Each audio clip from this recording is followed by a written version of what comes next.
Candace, and more details now in the wake of yesterday's mass shooting and ongoing terror threats against so-called soft targets. Many companies right now are reviewing their security plans, but one security consultant right here in Indy says most employers are missing a major step to try to protect your safety at work.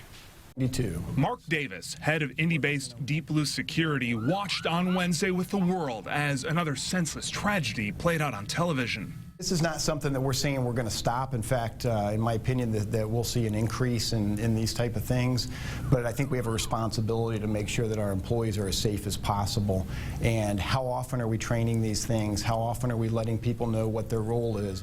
The facility in San Bernardino, where 14 people were killed, reportedly did have an active shooter program in place. They'd run drills, and while it didn't save everyone, perhaps that program did help to save more lives.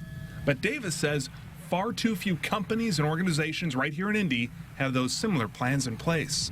Part of our job is to help them realize that it's not about being paranoid, it's about being prepared and having the right kind of planning. And that plan should be as clear as a fire drill or a tornado drill, with everyone on the same page. Maybe evacuate, they may be to hide and barricade.